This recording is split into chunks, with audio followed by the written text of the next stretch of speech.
नमस्कार दोस्तों, स्वागत है आप सभी का अपने YouTube channel the secret civil servant में। और ये पेपर जैसा कि आपको पता है मैं करा रहा हूँ प्रीवियस ईयर के क्वेश्चन पेपर 2013 से मैं करा रहा हूँ इसे। तो 2013 का करा दिया, 2014 का करा दिया, 2015 का करा दिया। और आप कह रहे हो करा दिया तो ये 2015 का फिर से क्यों? क्योंकि पहले कैंसिल हो गया था तो वो वाला पेपर मैंने करा दिया है। अब जो री एग्ज़ाम हुआ था 2015 का, जो री एग्ज़ाम हुआ था वो कराएंगे अब हम, ठीक है ना। तो ये आपका री एग्ज़ाम वाला क्वेश्चन पेपर आपके सामने है। और भैया प्रीवियस ईयर के क्वेश्चन करना बहुत मस्ट है। अब तुम मानो या ना मानो, लेकिन हमको पता है मस्ट है तो है।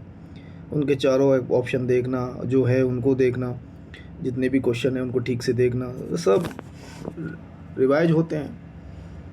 तो मैं देखेंगे एग्ज़ाम टू एग्ज़ाम हम देख रहे हैं 13, 14, 15, तो हमको सब लौटते हुए क्वेश्चन दिखाई दे रहे हैं, ठीक है। चलिए पहले क्वेश्चन की तरफ आगे बढ़ते हैं। कलर चेंज कर लें, वो ज़्यादा स्पष्ट दिखता है, तोतई कलर ये वाला। तो पायर हीलियोमीटर का प्रयोग निम्न में से किसे नापने के लिए किया जाता है? तो ये किया जाता है आपका सोलर रेडिएशन को नापने के लिए, ठीक है ना। क्योंकि सूर्य ऊष्मा मापक होता है, इसे बोलते हैं सूर्य ऊष्मा मापक। तो सूर्य की ऊष्मा को मापने का काम करता है ये, ठीक है। चलिए आगे बढ़ते हैं। निम्न में से कौन पारिस्थितिकी तंत्र के विषय में सही नहीं है?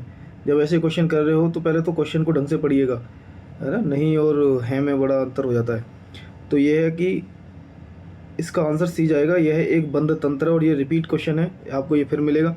क्योंकि ये बंद तंत्र नहीं है, पारिस्थितिकी तंत्र क्या है? खुला तंत्र है भाई।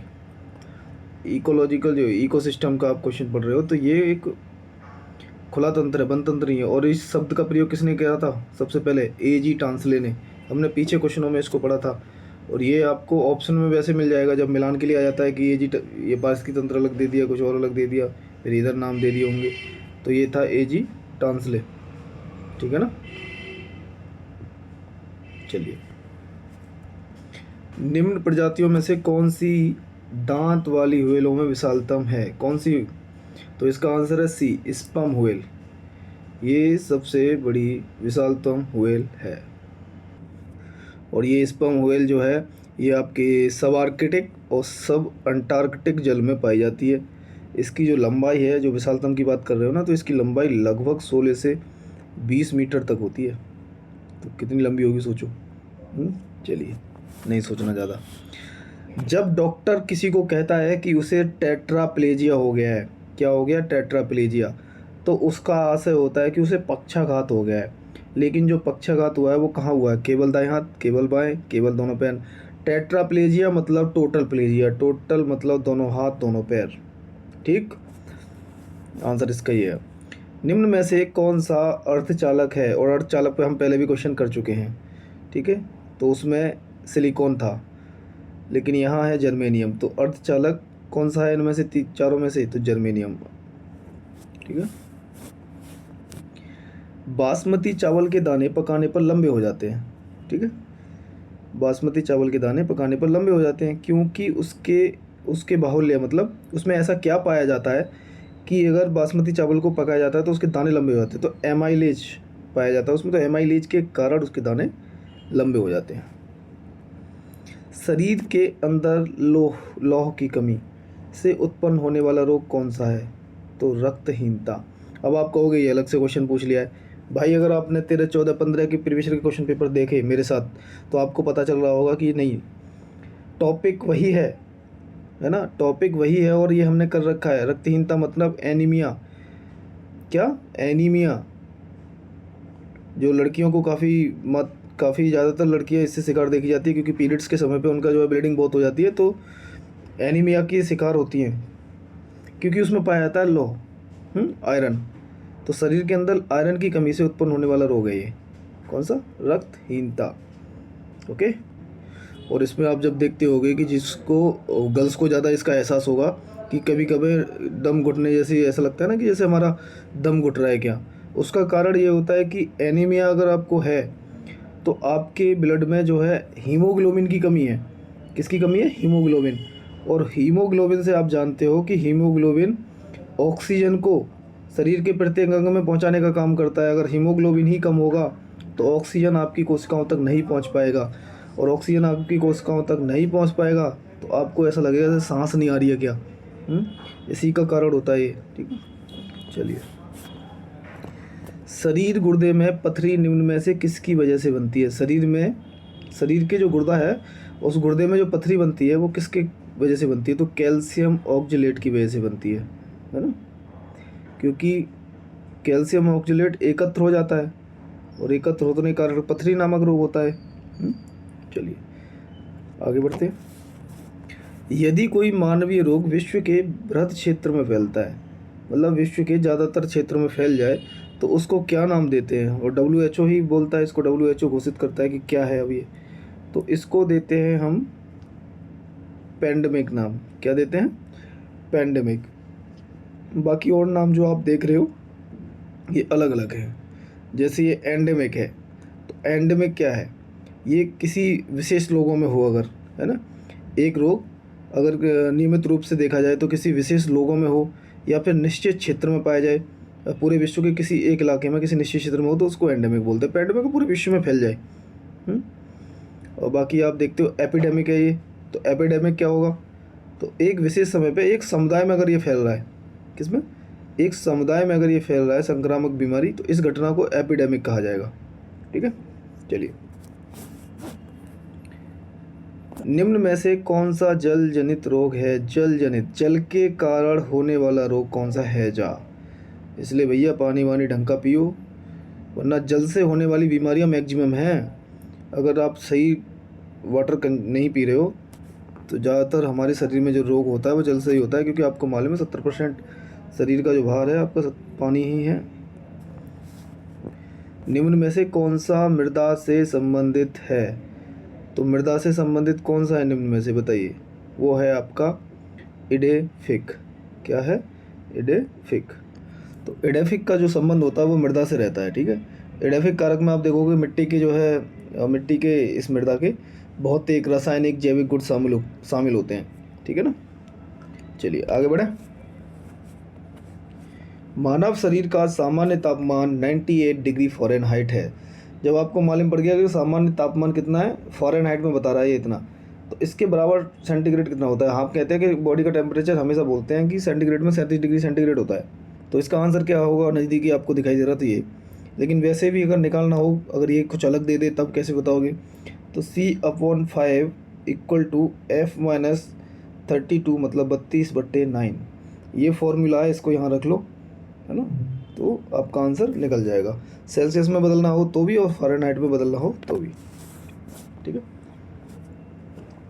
एक गिलास पानी पीने से कितने कैलोरी मिलती है? एक गिलास क्या, तुम 50 गिलास पी लो भैया, कैलोरी तुम्हें कुछ ना मिलेगी, 0 कैलोरी, ठीक है। चलिए आगे बढ़े। क्वेश्चन नंबर 14 पे पहुंच चुके हैं। तो जेनेटिक इंजीनियरिंग में निम्न में से किसका प्रयोग किया जाता है? जेनेटिक इंजीनियरिंग में किसका प्रयोग किया जाता है? तो प्लास्टिड का या प्लास्मिड का, बताइए? तो इसका आंसर जाएगा आपका प्लाज्मिड। तो प्लास्टिड होता है एक, प्लाज्मिड होता है, तो ये प्लाज्मिड है आपका, ठीक है। जे लगा दो, थोड़ा सा एस लगा दिया भैया, टाइप राइटर की थोड़ी गलती रहती है। मैं तो बनवाता हूँ PDF दूसरों से, तो जिससे बनवाता हूँ वो बेचारे बस कंप्यूटर पे बैठे होते हैं, उन्होंने नहीं पढ़ रखा होता ना, तो नहीं पता रहता। आकाश का नीला रंग किस कारण होता है? आकाश का नीला रंग किस कारण होता है? प्रकाश का प्रकीर्णन के कारण। प्रकाश के प्रकीर्णन के कारण, क्योंकि प्रकाश जब किसी ऐसे माध्यम से गुजरता है जिसमें धूल हो, अन्य पदार्थ हो, है ना, तो इनके द्वारा प्रकाश क्या होता है, सभी दिशाओं में प्रसारित हो जाता है, तो इस घटना को ही प्रकाश का प्रकीर्णन कहते हैं, ठीक है। चलिए, निम्न में से कौन सा तना है?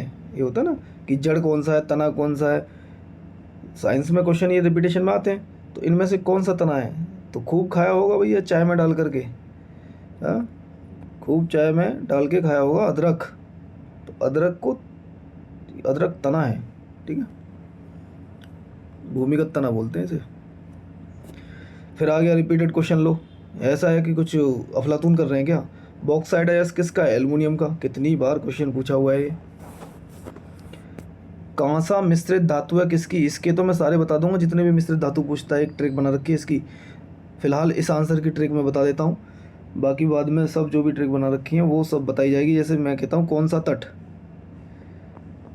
कौन से तट पर हो भाई तुम, कौन सा तट है तो मतलब कौन सा पूछ रहा है तो कहाँ सा हो गया। और तट से बन रहा है, ता से बन गया तांबा और टा से बन गया टिन, और कौन से तो बन रहा था कांसा, तो कांसा मिश्रित धातु है तांबे की और टिन की, तो तट याद कर लिया था बस अपने तरीके से। किसी व्यक्ति का रक्तचाप 140 mmHg है, Hg, तो इसमें Hg से तात्पर्य है मरकरी से। Hg क्या होता है? मरकरी। कुनैन सिनकोना पादप के किस भाग में प्राकृतिक भाग से पाई जाती है? तो ये है आपका छाल। कुनैन सिनकोना पादप के किस भाग से पाई जाती है? तो इसका जो आंसर जा रहा है वो आपका है छाल। ठीक है, इसका जो कुनैन का उपयोग किया जाता है किस में किया जाता है? मलेरिया के उपचार के लिए किया जाता है इसका।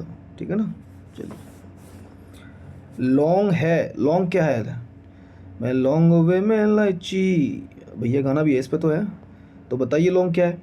तो लौंग है सूखे फल। आपने लौंग कभी खाई होगी तो देखना उसको ऊपर से ऐसा लगेगा जब फूल है कोई और वो सूख गया है, तो लौंग होते हैं सूखे फल। नैनो प्लग संबंधित है किससे? नैनो प्लग किससे संबंधित है? ये एक छोटे सुनने का यंत्र होता है। ठीक है, चलिए, ये शब्दावलियाँ बहुत आती हैं, अगर करंट में कोई शब्दावली हो तो वो इम्पोर्टेंट बन जाती है अपने आप में। रोगियों के दांत देखने में, लो रिपीटेड क्वेश्चन आ गया, रोगियों के दांत देखने में दंत चिकित्सक, दांत देखने वाले चिकित्सकों द्वारा कौन सा दर्पण प्रयोग किया जाता है? तो अवतल दर्पण का प्रयोग किया जाता है।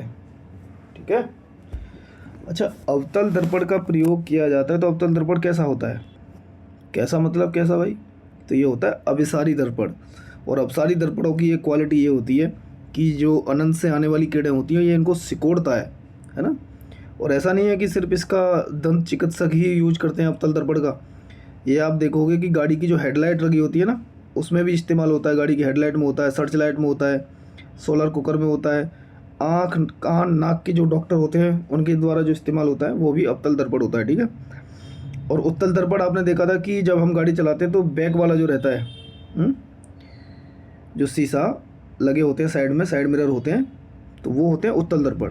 ठीक है, चलिए नेक्स्ट क्वेश्चन है हमारा, कौन सा पादप हार्मोन है ना? पौधों के भी तो हार्मोन होते हैं, तो बताइए इसमें से कौन सा आपका पादप हार्मोन है? तो इसमें आपको पादप हार्मोन कौन सा दिखाई दे रहा है? इंसुलिन, थायरोक्सिन, एस्ट्रोजन, तो साइटोकाइनिन पादप हार्मोन है। और भी बहुत सारे पादप हार्मोन है, ऑक्सिन होता है, जिब्रेलिन होता है ना, जिब्रेलिन भी क्वेश्चन में आपने देखा होगा, और भी हैं कई सारे, तो एथिलीन वही होता है, एथिलीन भी पूछता है, एथिलीन, जिब्रेलिन, ऑक्सिन, तो ये सब पादप हार्मोन है आपके। ठीक है, चलिए, पेड़ पौधों में जाइलम मुख्यतः जिम्मेदार होता है? तो देखो भैया, दो होते हैं, एक होता है जाइलम और दूसरा होता है फ्लोएम। क्या होता है? फ्लोएम। एक बार याद कर लो, दोबारा नहीं देखने की ज़रूरत है। फ्लोएम मतलब फल और जाइलम मतलब जल। तो ये नीचे से पेड़ पौधों के हर एक भाग तक पहुंचाने का काम करता है जल को, जाइलम, और फ्लोएम काम करता है जब फल बन जाते हैं हरी पत्तियों के द्वारा तो उसको प्रत्येक सिराओं तक पहुंचाने का काम करता है पेड़ पौधों के हर एक सिरा तक, तो वो काम है फल को पहुंचाने का। तो फ्लोएम को जोड़ के रखो फल से और जाइलम को जोड़ के रखो जल से, तो आंसर मिल जाएगा जल वहन। ठीक है, आंसर मिल जाएगा आपको जल वहन। ठीक है, चलिए, मानव शरीर का तापमान क्या जाड़ों में घट जाता है, गर्मियों में बढ़ जाता है? भैया कुछ ना होता, मानव शरीर का तापमान नॉर्मल टेम्परेचर 37 डिग्री सेंटीग्रेड है तो उतना ही रहता है, ना ही जाड़ों में घटता है और ना ही गर्मियों में बढ़ता है, तो आंसर है आपका सी। ठीक है, एक आ गया आपका दृष्टि दोष। दृष्टि दोष मायोपिया वाला व्यक्ति देख सकता है, देश नहीं हुआ है। एक तो ये टाइपराइटर को ना बताना पड़ेगा भैया, थोड़ा दोबारा से ढंग से देख लिया कर तू। दृष्टि दोष मायोपिया वाला व्यक्ति देख सकता है, क्या देख सकता है भाई? आपने हाई स्कूल की साइंस में पढ़ा होगा, एक है निकट दृष्टि दोष बोलते थे उसको, है ना, निकट दृष्टि दोष, और दूसरा था दूर दृष्टि दोष। ठीक है, इन दोनों में ऐसा लगता है इसे उल्टा है, जैसे दोष लिख देते हैं ना पीछे तो लगता है निकट का दोष है, नहीं। इसकी परिभाषा सुनोगे तो निकट दृष्टि दोष में होता क्या है कि निकट की वस्तु तो आपको दिखाई देगी, दूर की नहीं दिखी। दूरदृष्टि दोष में दूर की वस्तु दिखाई देती है, पास की नहीं दिखती। तो फिलहाल जो मायोपिया है ये निकट दृष्टि दोष का है, और इसमें क्या होगा, नज़दीक स्थित वस्तु को स्पष्ट रूप से देख पाएगा। तो पहला है इसका आंसर। और इस रोग को दूर करने के लिए अवतल लेंस का प्रयोग किया जाता है। कौन सा? अवतल लेंस। जैसे मेरा ही चश्मा है तो मेरे को पास की वस्तु तो स्पष्ट दिखाई देती है, दूर की नहीं दिखाई देती, तो इसका मतलब मेरा निकट दृष्टि दोष है। चलिए नेक्स्ट क्वेश्चन पे आगे बढ़ते हैं, और ये आपके हिस्ट्री के क्वेश्चन आ चुके, और इसमें भी कुछ ये मत कहना कि ये रिपीटेड नहीं हो रहा, मैं बताऊंगा रिपीटेशन हो रहा है। चंद्रगुप्त मौर्य के बारे में मैंने आपको पूछा था, चंद्रगुप्त के बारे में, सॉरी मौर्य नहीं, चंद्रगुप्त। तो चंद्रगुप्त के बारे में हम एक बार पूछे थे, इनके क्वेश्चन पीछे आ रखा था। परम भागवत, क्या आया था? परम भागवत। ये उपाधि किसने धारण करी थी? तो आया था चंद्रगुप्त। फिर मैंने क्वेश्चन पूछा था कि इनको दूसरे नाम से भी जानते थे, तो वो था विक्रमादित्य। जैसे ही सीका 4 से आपने आंसर मिलाया तो आपको आंसर मिल गया। लो, प्रीवियस ईयर के क्वेश्चन पेपर का फ़ायदा। तुम कहते हो क्या, तो लो देख लो अब, ठीक है ना। बाकी जब ये नाम दे रखे हैं उनको आप देख लो। अशोक को प्रियदर्शनी, यानी अशोक के नाम का उल्लेख भी हमने बताया था आपको। उन्होंने पूछा था किस किस अभिलेख में पाया गया, तो मास्की, गुर्जरा, उड़ेगोला, नेतूर, वो 4 नाम एक्स्ट्रा मैंने बताए थे। वहाँ जो गुर्जरा था, तो प्रियदर्शनी नाम मिला है इनका। समुद्रगुप्त का नाम क्या है? स्कंदगुप्त, क्रमादित्य और समुद्रगुप्त परक्रमांक। इन चारों को याद रख लो। बाकी ये रिपीटेड क्वेश्चन मैंने आपको बता दिए इसके ऑप्शंस को, ठीक है ना। निम्न में से कौन सिकंदर के साथ भारत नहीं आया था? भाई 3 लोग आए होंगे, एक नहीं आया इसमें से। तो डायमेकस नहीं आया, क्योंकि डायमेकस का जो टाइम पीरियड था वो चंद्रगुप्त मौर्य, बिंदुसार और अशोक, इनका समय था अशोक के टाइम का। और ये निरयाकस, आइनेसिक्रिटस, अरिस्टोबुलस, ये इनका टाइम पीरियड चंद्रगुप्त मौर्य के समय का है, क्योंकि सिकंदर के साथ आए थे और सिकंदर का टाइम पीरियड चंद्रगुप्त मौर्य के समय का है। उस तरीके से थोड़ा याद करेंगे, ठीक है ना। निम्न में से कौन सा जोड़ा सही सुमेलित नहीं है? अच्छा, मतलब बाकी सही होंगे सब, बस एक ही गलत होगा। तो लाइफ ऑफ हुएन सियांग, तो ये हुईली सही है। द नेचुरल हिस्ट्री, ये द नेचुरल हिस्ट्री अगर यहाँ भी नहीं देखते, अगर रट मार रखा होगा तुमने, तो टॉलमी नहीं है, प्लिनी है। क्या है? प्लिनी। नेचुरल हिस्ट्री जो बुक लिखी है वो प्लिनी ने लिखी है। टॉलमी का संबंध जो है वो जियोग्राफी से है, इन्होंने जियोग्राफी के ऊपर बुक लिखी, नाम ही उसका जियोग्राफी था, है ना। और 2री शताब्दी ईस्वी में लिखी थी उन्होंने।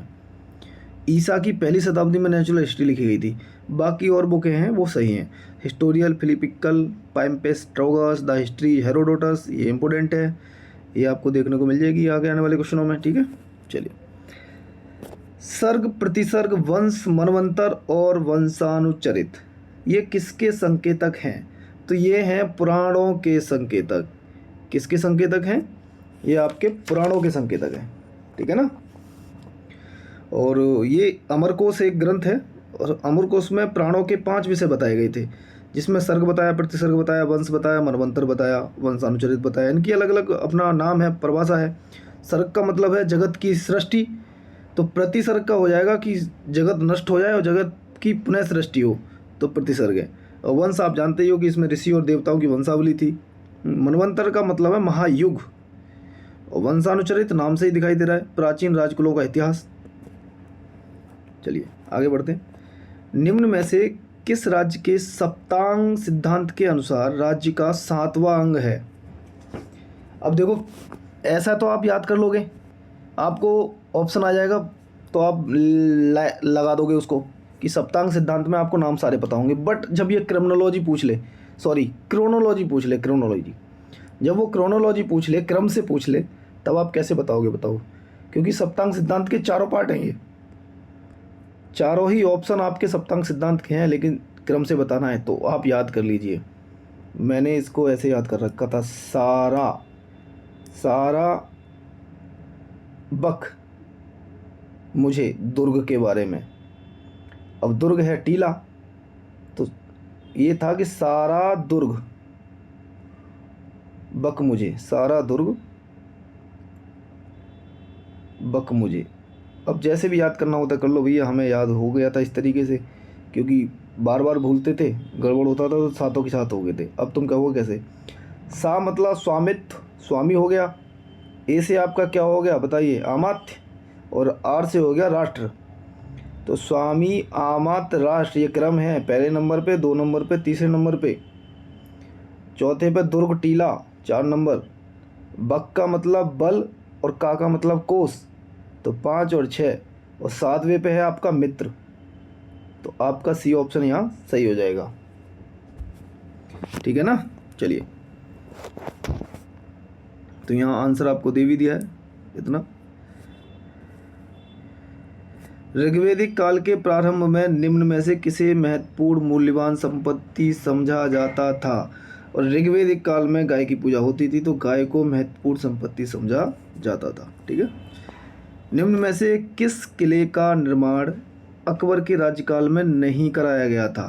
अकबर के राज्यकाल में, तो दिल्ली का जो लाल किला आपको दिखाई दे रहा है वो शाहजहां के समय पे कराया गया था इसका निर्माण। ठीक है ना। और देखो, जो भी देखते हो कहीं ऑप्शन में एक्सप्लेनेशन में गलती हो जाए, कभी गड़बड़ हो जाए, तो कमेंट सेक्शन में ज़रूर बता दिया करो और उसका आंसर भी दे दिया करो। ठीक है ना, उसका आंसर आप दे दिया करो। ठीक। तो दिल्ली का जो लाल किला था वो शाहजहां ने बनवाया था। शाहजहानाबाद उसका नाम रखा था, जो आज देखोगे तुम पुरानी दिल्ली है वो। ठीक है ना। आगे बढ़ते हैं। दक्षिण भारत के पॉलीगार। अच्छा, जब भी आप अगर लूसेंट भी पढ़ते हो तो उसमें भी जो प्रशासनिक व्यवस्था, सामाजिक व्यवस्था से संबंधित टर्म होते हैं ना, उनको ढंग से पढ़ा करो कि वो किससे रिलेटेड हैं। क्वेश्चन सीधे सीधे पूछते हैं, इवन यूपीएससी में भी ऐसे टर्म्स को पूछते ही रहते हैं। तो दक्षिण भारत के पॉलीगर कौन थे। तो ये दक्षिण भारत के पॉलीगर थे आपके क्षेत्रीय प्रशासनिक और सैन्य नियंत्रक। ठीक है ना। आज भी तुम देखोगे तो मिल जाएंगे साउथ में, इनका इस्तेमाल है। दक्षिण भारत की तो बात कर ही रहा है वो, है ना। तो ये 16वीं और 18वीं शताब्दी के दौरान थे। और 1801 में तब तमिलनाडु के जो पॉलीगरों ने ब्रिटिश भूमिकर व्यवस्था का विरोध किया था। चलिए, निम्न में से किसने हिरण्यगर्भ धार्मिक कार्य कराया था। हिरण्यगर्भ का धार्मिक कार्य, ये नाम है एक धार्मिक कार्य का। हिरण्यगर्भ किसने कराया था। ये कराया था आपका दंती दुर्ग ने। किसने। दंती दुर्ग। और दंती दुर्ग से याद आता है आपका, क्या आता है याद दंती दुर्ग से भाई आपको। ये आता है कि दंती दुर्ग स्वतंत्र राष्ट्रकूट वंश के संस्थापक थे, है ना। और उनकी राजधानी जो थी उस समय राष्ट्रकूट वंश की, जो आज का कर्नाटक है, उसका गुलबर्गा क्षेत्र था। ठीक है ना। और वही जैसे राष्ट्रकूट आप सुन लोगे तो फिर आपको और रिलेट हो जाएगा। प्रीवियस क्वेश्चन पेपर का मतलब है कि आपकी अप्रोच एनालिटिकल होनी चाहिए। तो एक कन्नौज पे देखा था आपने कि गुर्जर पृथ्यार वंश, राष्ट्रकूट वंश, पाल वंश, इन तीनों का संघर्ष चला था। तो वो दंती दुर्ग वही है जिसने राष्ट्रकूट वंश की स्थापना करी थी। ठीक है। चलिए, और सब नाम जो आपको दिख रहे हैं, जैसे मयूर शर्मन है, ये आप देखोगे कि कदम्ब वंश के संस्थापक थे। और हर्षवर्धन आपको पता ही है, पुष्यभूतु वंश, है ना, पुष्यभूतु वंश के शासक थे। बाकी हरिश्चंद्र हैं, तो हरिश्चंद्र किससे रिलेटेड है वो आप देख लेना। ठीक है। निम्न में से कौन सा युग्म सही सुमेलित नहीं है। ये क्वेश्चन अब बताओ, ये दोबारा रिपीट हो रहा है कि नहीं हो रहा है। क्योंकि ये 4 युद्ध लड़े थे बाबर ने, वो चारों युद्ध आपको याद कर लो क्रम से, मैंने तो याद कर रखा उसे। बाबर जब आया तो उसने पहले पानी पिया, पानी के बाद उसने खाना खाया, खाना खाने के बाद उसे चाय पिलाई गई। उल्टा काम किया गया, हालांकि चाय पहले पिलानी चाहिए थी, लेकिन पिलाई बाद में। क्या करें अब, बाबर आया, पानी पिया, खाना खाया, चाय पिलाई, फिर घर चला गया। अब वापस घर तो जाना ही है, और क्या बसाएगा थोड़ी घर अपना। तो पानी से पानीपत याद रख लो, खाने से खानवा, और चाय से चंदेरी, और घर से घाघरा। और इनकी डेट भी क्लियर कट मालूम है, ऐसा कोई मतलब गैप भी नहीं था। 1526 से स्टार्ट होगा, तो ये 26, ये 27, ये 28, ये 29, काम खत्म 4 साल में। ठीक है। चलिए, मुगल सम्राट जहांगीर ने निम्न में से किसे इंग्लिश खान की उपाधि दी। अब दोबारा मत कहना कि ये नया क्वेश्चन आ रहा है, ये भी हम देख चुके हैं। क्योंकि जब मैंने बताया था, मैंने कहा कि भेजा अकबर के दरबार में था, जैसे जैसे जब तक वो आया तब तक वो जहांगीर यहाँ पर राजा बन चुके थे। 1608 में आए थे। कौन। William Hawkins. तो इनको इंग्लिश खान की उपाधि दी थी जहांगीर ने। बट ये है कि क्वेश्चन पूछने का तरीका बदल जाता है, पर टॉपिक तो वही है, वहीं जा रहा है ना। वहाँ राजा पूछ लिया था कि उस समय ब्रिटेन का राजा कौन था, जेम्स प्रथम है। टैगोर साहब फिर आगे, टैगोर साहब पीछा नहीं छोड़ेंगे हमारे। सोमेंद्र नाथ ठाकुर टैगोर द्वारा स्थापित दल का क्या नाम था। तो ये था आपका साम्यवादी दल, क्रांतिकारी साम्यवादी दल। ठीक है। सॉरी, निम्न में से किस अधिवेशन के लिए कांग्रेस ने पहली बार एक महिला को अध्यक्ष चुना? पहली बार, देख रहे हो ना। तो आपको याद होगा 1917 में कलकत्ता में अधिवेशन हो रहा था, तो उसकी अध्यक्ष थी एनी बेसेंट। और जब महिला अध्यक्ष बनी है 3 बार, वो क्रम बता दूं मैं, जैसे ही इसमें 8 ऐड करोगे आप तो 1925 में पहुंच जाओगे। और 1925 में अध्यक्ष कौन थी? यहाँ एनी बेसेंट थी, यहाँ सरोजनी नायडू थी। कौन थी? सरोजनी नायडू थी। जैसे ही इसमें 8 ऐड करोगे तो आप 33 पे पहुंच जाओगे। जब ना याद रहे तो एक ऐसी चीज़ें ट्रिक होती है, थोड़ा याद कर लो। तो 1933 में बनती है नलिनी सेन गुप्ता, तो वो भी महिलाएं थी। ये 3 महिलाएं बनी थी, एनी बेसेंट, सरोजनी नायडू और नलिनी सेन गुप्ता, ठीक है ना। और ये 8-8 साल के गैप में बनी है। तो इस तरीके से भी एक चीज़ याद रहेगी। फिलहाल आपका आंसर है कोलकाता अधिवेशन 1917, जिसमें एनी बेसेंट ने अध्यक्षता करी थी, ठीक है। चलिए, लखनऊ में 1857 के स्वतंत्रता संग्राम का नेतृत्व किसने किया? अब जब हमने मेंस का क्वेश्चन कराया था पेपर नंबर 5 में, हिस्ट्री वाले पोर्शन में करा रहे थे, ठीक है ना। तो उस समय लखनऊ में T57 के स्वतंत्रता संग्राम का नेतृत्व किसने किया था? बताइए। हजरत महल थी ना, जीनत महल, नाना साहेब हजरत महल, बेगम हजरत महल, लखनऊ में, ठीक है। बाकी कानपुर में किसने किया था, इलाहाबाद में किसने किया था, ये आप बताइए। लोकहितवादी उपनाम किसे जाना जाता है? लोकहितवादी उपनाम से किसको जाना जाता है? तो वो थे आपके गोपाल हरि देशमुख, ठीक है ना। बाकी ये तो नामी गिरामी नाम है तीनों, और भी है ना। ज्योतिबा फूले, गुलामगिरी, इन्होंने पुस्तक लिखी थी। सत्यशोधक समाज की स्थापना करी थी। क्वेश्चन मिलेंगे आपको इनसे। तिलक साहब से मिले ही थे। 1 अगस्त 1920 को इनकी डेथ हुई है। शौकत अली ने कंधा दिया था गांधी जी के साथ। तो प्रीवियस ईयर क्वेश्चन पेपर की मैं तो बता रहा हूँ इनको, यही तो फ़ायदा होता है। उनको जोड़ते चलो बस, जो फैक्ट आप पीछे देखते आ रहे हो उनको जोड़ते चलो आगे। कामागाटा मारू क्या है? काम ना करोगे तो मारे जाओगे। अच्छा, क्या है ये? पहले एक जहाज है। क्या है ये? एक जहाज है। 1914 ईस्वी में ये जो घटना घटित हुई थी, इसकी घटना के बारे में पता रहना चाहिए। यहाँ से क्वेश्चन होते हैं, क्योंकि गदर पार्टी आपने सुनी होगी, गदर आंदोलन आपने सुना होगा। तो वर्ष 1914 ईस्वी का प्रकरण है ये कामागाटू वाला। तो उस समय क्या था कि नवंबर 1913 में कनाडा की जो सुप्रीम कोर्ट थी, उसने जो है 35 भारतीयों के कनाडा में प्रवेश की इजाज़त दे दी थी। अब उसी से प्रेरित हो गए थे, उत्साहित हो गए थे गुरदीप सिंह। तो वो 36 यात्रियों को लेकर के, ये जो कामागाटा का जहाज़ था वो जापान से लिया था उधार उन्होंने, है ना। तो उनको घुसने से मना कर दिया गया था उस समय। उसी से संबंधित घटनाएं। 1946 के कैबिनेट मिशन का नेतृत्व किसने किया था? कैबिनेट मिशन आया हमारा 1946 में, और इनका अध्यक्ष मतलब नेतृत्व जो किया था, लीडरशिप, सर पैंथिक लॉरेंस ने निभाई थी। बाकी इसके और मेंबर भी आपको पता होने चाहिए। सर स्टेफोर्ड क्रिप्स थे, पैंथिक लॉरेंस, A.V. अलेक्जेंडर, 3 नाम थे ये, है ना। तो 3 लोग थे, उसमें नेतृत्व किया था सर पैंथिक लॉरेंस ने, ठीक है। 1924 का बंगाल का तारकेश्वर आंदोलन निम्न में से किसके विरुद्ध था? ज़्यादातर उस समय आंदोलन कैसे चल रहे थे? 1924 का बंगाल का आंदोलन देखिए आप, या तो जमींदारों के खिलाफ थे, किसानों के आंदोलन जो हो रहे थे, या फिर मंदिर घुसने में, जो जातिवाद चल रहा था तो मंदिर में घुसने की भी चल रहा था हिसाब किताब। तो तारकेश्वर आंदोलन मंदिरों में भ्रष्टाचार से संबंधित था। पर ये क्या था? मंदिरों में भ्रष्टाचार से संबंधित, क्योंकि उस समय ये तारकेश्वर जो था शिव मंदिर था, तो जो पुजारी थे मतलब महंत, उनके विरुद्ध चलाया गया था, क्योंकि मंदिर के फंड के दुरुपयोग से संबंधित ये गंभीर आरोप लगे हुए थे उनके ऊपर। चलिए आगे बढ़ते हैं। तो तारकेश्वर आंदोलन याद रखना, मंदिरों में भ्रष्टाचार से संबंधित। वर्ष 1929 में जारी किए गए दीपावली घोषणा पत्र का संबंध क्या है? संबंध पूछ लो तुम और हम संबंध जोड़ लेंगे जी। टाइम पीरियड याद आ रहा है? वर्ष 1929।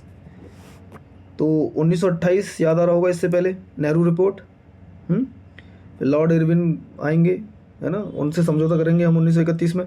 पर उससे पहले देखो 1929। तो ये डोमेनियन स्टेटस से संबंधित था। दीपावली घोषणा पत्र किससे संबंधित था? डोमेनियन स्टेटस से संबंधित। क्यों? क्योंकि हुआ क्या था कि 1928 में नेहरू रिपोर्ट आई थी, तो इसके पश्चात जो हुआ वो भारतीय राष्ट्रीय आंदोलन में एक गति आ गई थी। तो उसी गति को कम करना था। उस गति को कम करने के लिए ये लॉर्ड इरविन ने एक वक्तव्य जारी किया था, दीपावली घोषणा पत्र उसको बोला गया था, है ना। तो उसमें उन्होंने कहा था कि भारत की उन्नति का जो अंतिम चरण है वो डोमिनियन स्टेटस है। हाँ, लेकिन बाद में अलग बात है कि हमें चाहिए पूर्ण स्वतंत्रता, तो उस समय तो डोमिनेंट स्टेटस की बात थी, क्योंकि 1928 में हमने डोमिनेंट स्टेटस की मांग करी थी, डोमिनेंट स्टेट्स। गांधी जी को वन मैन बाउंड्री फोर्स कौन कह रहेगा? किसने कहकर बोला इनको वन मैन बाउंड्री फोर्स? जो खुद में ही बाउंड्री बने हुए हैं, पहाड़ पर्वत, सॉरी याद करने का है ये कि वन मैन बाउंड्री फोर्स किसने बोला? तो माउंट बेटेन। माउंट मतलब पहाड़ पर्वत, तो माउंट बेटेन ने बोला था वन मैन बाउंड्री फोर्स। निम्न में से कौन सा सूचना का अधिकार अधिनियम 2005 से संबंधित है? तो बताइए। तो इसमें है नमित शर्मा बनाम भारत संघ। कौन? नमित शर्मा बनाम भारत संघ। निम्न में से कौन भारतीय संविधान के अंतर्गत मौलिक कर्तव्यों में शामिल नहीं है? देखो, DPSP, fundamental rights, fundamental duties आपको पता होने चाहिए। तो इसमें 3 आपके मौलिक कर्तव्य हैं और 1 होगा, क्योंकि नहीं पूछ रहा है, जो मौलिक कर्तव्य नहीं होगा। तो ये ग्राम पंचायतों के गठन में सहायता करना, ये आपको पता होगा कि ये डीपीएसपी है, ये डीपीएसपी है।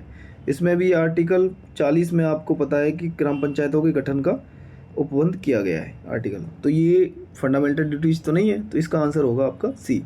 बाकी आप इनको देख सकते हो। संविधान की, और इनको याद करने का भी तरीका मैं बता दूंगा। जैसे 11 हैं तो 11 को बड़े ही इजीली याद कर लोगे, ऐसे करके ABCDEFGHIJ, सच में। और ऐसे याद होगा क्रम से ही, सीधा सीधा। थोड़ा एक एक निमोनिक्स लेके उठाना है हमको और आ जाएगा, है ना। जैसे जी आएगा तो ग्रीन है, पर्यावरण वाली बात होगी, ग्रीन की बात होगी, तुरंत पहुंच जाओगे आप। ठीक है, चलिए। संविधान की विषय सूचियों में दिए गए विषयों के अतिरिक्त विषयों पर कौन कानून बना सकता है? तो ये कौन बना सकता है? संसद बना सकती है भाई, इन्हीं की पावर होती है। भारत के राष्ट्रपति की अनुपस्थिति में यदि उपराष्ट्रपति उपलब्ध नहीं है, मान लिया नहीं है, तो राष्ट्रपति की तरह निम्न में से कौन कार्य कर सकता है? कौन करेगा? तो भारत के प्रधान न्यायाधीश। ठीक है ना। चलिए आगे बढ़ते हैं। राष्ट्रीय मानवाधिकार आयोग का अध्यक्ष वह व्यक्ति होता है जो भारत का मुख्य न्यायाधीश रह चुका है। अब ये क्वेश्चन जिस समय आया था उस समय संशोधन नहीं हुए थे इसमें, लेकिन बाद में संशोधन हो गए थे, बट फिर भी हम इसको अभी देख लेते हैं। और नेक्स्ट था कि आयोग का अध्यक्ष का कार्यकाल 5 वर्ष और आयु 70 वर्ष की आयु है। जो पहले धारित करता है उस समय से रिटायर हो जाता है। तो उस समय का जो आंसर था तो ये सही था कि AR दोनों सही है। बट इसमें अब तुम्हें लगेगा कि क्या है, क्योंकि आयोग का अध्यक्ष वह व्यक्ति होता है जो भारत का मुख्य न्यायाधीश रह चुका है। तो ये बात सत्य है कि भारत का मुख्य न्यायाधीश रह चुका है, वही होता है। लेकिन जो हाई कोर्ट का मुख्य न्यायाधीश होता है वो भी बनाए जा सकते हैं। ठीक है। और ये 5 वर्ष की जगह अब 3 वर्ष कर दिया गया है। कितना? 3 वर्ष। और ये पुनः नियुक्ति के पात्र भी हैं, क्योंकि मानव अधिकार संरक्षण विधेयक 2019 लाया गया था, तो उसमें ये चेंज कर दिया गया था। ठीक है ना। तो ये परिवर्तन हो गया। राज्य वित्त आयोग फिर आ गया। फेवरेट क्वेश्चन है ऐसा लगता है PCS का। स्टेट फाइनेंस कमीशन, लक्ष्मी आवाज़ लगाई, वो कहता है मैं आई तो 243 आई। तुम भूलोगे नहीं भाई साहब, भूलना ही नहीं है बस। तो ये एक संवैधानिक निकाय बिल्कुल है भाई। संघीय वित्त आयोग पंचायतों को वित्तीय सहायता देने के लिए संस्तुति नहीं कर सकता। नेगेटिव वाले स्टेटमेंट लगभग मान के चलना गलत होते हैं। संस्तुति नहीं कर सकता, कर सकता है भाई। तो नहीं के मारे गलत कर दिया हमने, A सही R गलत। आंसर पे पहुंच चुके। अब इस टाइप के क्वेश्चन ज़्यादा आने लग गए हैं पेपरों में, उनको करेंगे तो पता चलेगा किस तरीके से करते हैं। संविधान का निम्न अनुच्छेदों में से कौन सा एक उपबंध है जो मत बराबर होने की दशा में लोकसभा के अध्यक्ष का मत निर्णायक होगा? तो लोकसभा के अध्यक्ष का मत निर्णायक होगा तो आर्टिकल है 100। कौन सा आर्टिकल है? 100। ठीक है ना। व्यक्तिगत स्वतंत्रता के लिए न्यायालय निम्न में से किस रिट को जारी कर सकता है? अब व्यक्तिगत स्वतंत्रता के लिए वैसे सुप्रीम कोर्ट भी और हाई कोर्ट दोनों ही रिट जारी करते हैं, और रिट जारी करने की शक्ति दोनों की अलग अलग है। इसकी आर्टिकल 226 में है। तो मुझे बताओ कि सुप्रीम कोर्ट की कौन से आर्टिकल में है पावर रिट जारी करने की? तो किस रिट को जारी करता है? बंदी प्रत्यक्षीकरण को, जिसको बोलते हैं हैबियस कॉर्पस, कि बंदी को हमारे सामने प्रत्यक्ष किया जाए। निम्न कथनों पर विचार कीजिए। भारत में लिखित संविधान है, बिल्कुल है जी। शक्तिशाली क्षेत्रीय दलों का विकास क्षेत्रीय आकांक्षाओं का संकेतक है। ये कह रहा है कि शक्तिशाली, इसलिए ये लिखित संविधान है क्या? बताओ। क्यों भाई? इसलिए लिखित संविधान है कि शक्तिशाली क्षेत्रीय दलों का विकास क्षेत्रीय आकांक्षाओं को संकेतक है। बात दोनों सही है, लेकिन कारण जो है हमारे कथन को संतुष्ट नहीं कर रहा है, तो इसलिए ए आर दोनों सही है, लेकिन आर ए की सही व्याख्या नहीं है। ठीक है ना? चलिए, आर्टिकल 108 रिपीटेड क्वेश्चन है आपका, क्योंकि ज्वाइंट बैठक से है। लोकसभा और राज्यसभा की संयुक्त बैठक आहूत की जाती है, कौन करता है? राष्ट्रपति करते हैं, लेकिन इसकी अध्यक्षता कौन करता है? आपको मालूम है, लोकसभा स्पीकर करते हैं, लोकसभा के अध्यक्ष करते हैं। ये क्वेश्चन पहले पूछा जा चुका है, इसमें बस ये पूछ लिया कि आहूत कौन करता है, तो राष्ट्रपति। ठीक है ना? फील्ड वही है, टॉपिक वही है, बस घुमा फिरा के इधर से उधर पूछ लेगा। इससे आपको टॉपिक भी पता चलते हैं कि किस किस टॉपिक को हमको ढंग से पढ़ना है। संविधान के अंतर्गत निम्न में से कौन सा मौलिक अधिकार केवल भारतीय नागरिकों को प्राप्त है? किसको? केवल भारतीय नागरिकों को, भारत में रहने वाले विदेशियों को नहीं प्राप्त। कौन सा बताइए आप? तो केवल भारतीयों को कौन सा प्राप्त है? विचार तथा अभिव्यक्ति की स्वतंत्रता। क्या? विचार तथा अभिव्यक्ति की स्वतंत्रता, आर्टिकल 19 में आता है ये। तो ये सिर्फ इंडियंस को प्राप्त है, ना कि विदेशियों को। और भी आर्टिकल हैं, तुम उसको आर्टिकल के तहत याद रखो कि ये आर्टिकल में जो बातें कही गई हैं वो सिर्फ भारतीयों के लिए हैं, विदेशियों के लिए नहीं है। तो वो आर्टिकल आपके बैठते हैं 15, 16, ठीक है, और 19। 15, 16, 19, उसके बाद आप देखोगे 29 और 30। तो ये 5 आर्टिकल में जो भी हैं ये सिर्फ भारतीयों के लिए हैं, ना कि विदेशियों के लिए। बाकी सब आर्टिकल दोनों के लिए हैं। ठीक है? निम्न कथनों पर विचार कीजिए। राज्य निर्वाचन आयोग एक संवैधानिक प्राधिकरण। आ गया जी, राज्य निर्वाचन आयोग 243 के। ओके, इलेक्शन कराना है ना? ओके, संवैधानिक प्राधिकरण बिल्कुल है। और कारण क्या है कि ग्रामीण स्थानीय निकायों के निर्वाचन पर भारत के निर्वाचन आयोग का निरीक्षण करता है। भारत के निर्वाचन आयोग का निरीक्षण करता है। तो आपको मालूम ही है कि स्थानीय निकाय, फिर ये क्या क्यों बनाया है? जब भारत के निर्वाचन आयोग का निरीक्षण होगा तो ये गलत हो जाएगा, ए सही और आर गलत। ठीक है ना? भारत के राष्ट्रपति को महाभियोग द्वारा हटाने की प्रक्रिया निम्न में से किस अनुच्छेद के तहत की गई है? बताइए। महाभियोग की प्रक्रिया क्या है? आर्टिकल 61 में। ठीक है ना? चलिए, बाकी आर्टिकल में क्या क्या है बताइए। Article 13, article 74, article 53 important article हैं तीनों की तीनों। ये भी बताओ, निम्न में से कौन एक भारत के संविधान का संघीय लक्षण नहीं है? कौन सा संघीय लक्षण नहीं है बताओ। तो संघीय लक्षण नहीं है मतलब एकात्मक है। तो कौन सा एकात्मक बता रहा है? नाम से ही आ रहा है, एकहरी नागरिकता। तो एकात्मक लक्षण है, ये संघीय लक्षण नहीं है। स्वतंत्र न्यायपालिका बिल्कुल संघीय लक्षण है। ये मेंस में भी आंसर लिखते टाइम ही ये वाले पॉइंट तो आप लिखते हो, है ना इनको, तो आपको जो है प्रीलिम्स से भी पॉइंट तैयार होते हैं आपके मेंस के लिए। निम्न में से किस राज्य में सर्वप्रथम लोकायुक्त कार्यालय की स्थापना हुई थी? तो वो महाराष्ट्र में हुई थी। कहाँ? महाराष्ट्र में। ठीक है। संविधान के किस संशोधन द्वारा केंद्रीय मंत्रियों की संख्या लोकसभा के कुल सदस्यों की 15% पर सीमित कर दी गई? तो ऐसा कौन सा संविधान संशोधन था? ये रहा 91वां संविधान संशोधन किया गया था 2003 में। तो उस समय सेंटर में और स्टेट में दोनों में ही मंत्रियों की संख्या को सीमित कर दिया गया, जितने कुल सदस्य उसका 15% तक। ठीक है ना? अब बाकी की कॉन्स्टिट्यूशन भी देख लोगे, ये संशोधन भी देख लोगे, ये इंपॉर्टेंट है। 92वां संविधान संशोधन, क्वेश्चन मिलेंगे इससे। हैं बदमाश, क्या कह रहे हो तुम? बदमाश। तो बोडो, डोंगरी, मैथिली, संथाली, ये 4 लैंग्वेज को 8वीं अनुसूची में डाला गया था। तो बदमाश मैंने निमोनिक्स याद कर रखा था कि बोडो, डोंगरी, मैथिली, संथाली। भारत में मत देने का अधिकार निम्न अधिकारों में से कौन सा है? संवैधानिक अधिकार है, वैधानिक अधिकार है, दोनों हैं। ये क्वेश्चन बार बार रिपीट हो रहा है और ये ख़त्म कर दिया गया है, आपको भी मालूम है। कितनी बार बता दें कि 26 जनवरी 1920 को निष्प्रभावी हो गया है। अब नहीं चुने जाते ये लोग। बट कौन से आर्टिकल में? आर्टिकल 331 में। निम्न में से किस वाद ने भारतीय संविधान के मूल संरचना? ये रिपीटेड क्वेश्चन देख लो तुम यार, देख रहे हो ना कितने रिपीटेड हो रहे हैं। केशवानंद भारती बनाम केरल राज्यवाद। संघ की कार्यपालिका शक्ति निहित है। संघ की कार्यपालिका शक्ति किसमें निहित है? राष्ट्रपति। एक देश का एक ही गुंडा। सॉरी, हम अपने राष्ट्रपति को गुंडा नहीं बोल सकते भाई। तो संघ की कार्यपालिका शक्ति किन में निहित है?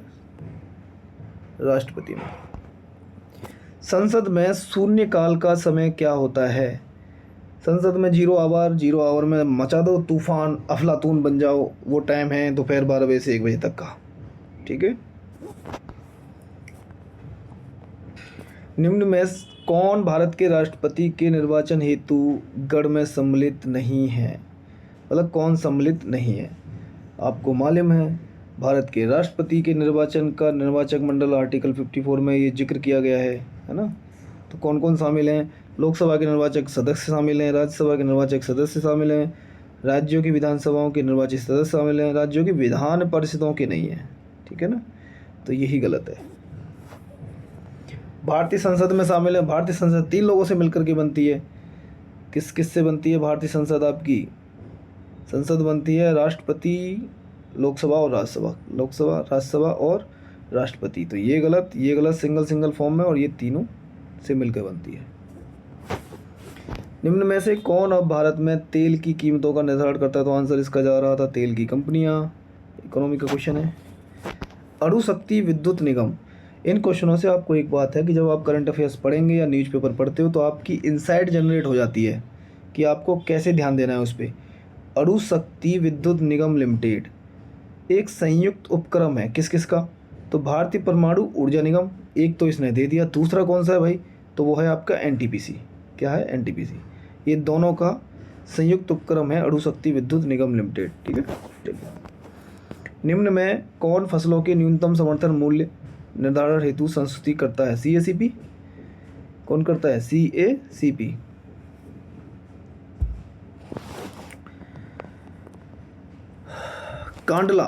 कांडला गुजरात में है।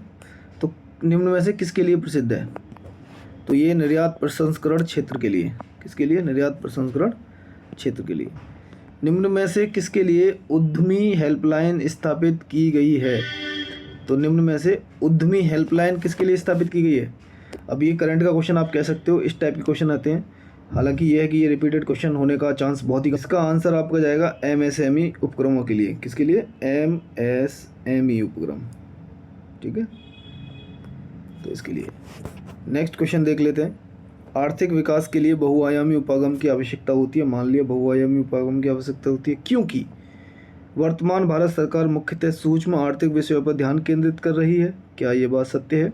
बताइए। तो ये बात, दूसरा वाला पॉइंट गलत है कि वर्तमान भारत सरकार मुख्यतः सूक्ष्म आर्थिक विषयों पर ध्यान केंद्रित कर रही है।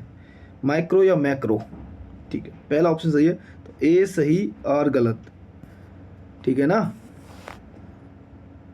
चलिए आगे बढ़ते हैं। BSE ग्रीनएक्स में कितनी कंपनियां शामिल हैं? बताइए। ये एक इंडेक्स है तो उसमें कितनी कंपनियां शामिल हैं? तो इसमें 25 कंपनियां शामिल हैं। अब बढ़ भी सकती है। बताना 2012 का बॉम्बे स्टॉक एक्सचेंज है, बताओ कितना है।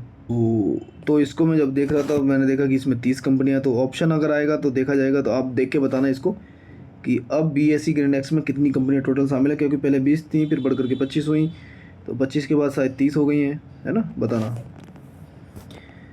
निम्न राज्यों में से किस में 4000 मेगावाट क्षमता सौर ऊर्जा संयंत्र स्थापित करने की योजना है? अब तुम देख रहे हो कि 2015 का री एग्जाम करा रहे हो, तो ये क्वेश्चन वैसे तो नहीं आएगा दोबारा रिपीटेशन में कि राजस्थान में है वैसे आंसर इसका, बट दोबारा नहीं आएगा। इससे तुम्हें बस एक इंसाइट जनरेट हो जाएगी कि अब अगर करंट में कोई अपडेट ऐसी है तो वो क्वेश्चन बनने लायक है। ठीक है ना। तो नालंदा परियोजना किस मंत्रालय की परियोजना है? बताइए। संस्कृति मंत्रालय। तो क्या ये हमारा सही है? नहीं, ये गलत है। पता है, अल्पसंख्यक मामलों की है। ये 2014 में इसे लॉन्च किया गया था 4 मार्च को। ठीक है ना। तो ये केंद्रीय अल्पसंख्यक मामलों के मंत्रालय की योजना है, नालंदा परियोजना। ठीक है। चलिए, 1944 में गांधीवादी योजना को प्रतिपादित किसने किया था? तो ये था आपके श्रीमन नारायण अग्रवाल जी ने। किसने? श्रीमन नारायण अग्रवाल जी ने। ठीक है। तो इस योजना में जो है कृषि क्षेत्र एवं लघु कुटीर उद्योगों के विकास पर बल दिया गया था गांधीवादी योजना में। आगे बढ़ते हैं। निम्न में से किसने वर्चुअल क्लस्टर वेब पोर्टल, कौन सा वर्चुअल क्लस्टर वेब पोर्टल प्रारंभ किया? तो ये है आपका बी ऑप्शन, सूक्ष्म लघु एवं मध्यम उपक्रम मंत्रालय। अब ये भी करंट अफेयर्स का क्वेश्चन है, आप इसको छोड़ सकते हो। इसको याद रखने और रटने की जरूरत नहीं है, क्योंकि 2014 में किया गया था, तो इसलिए आंसर आ गया। वो सॉरी प्रश्न बना दिया गया इधर।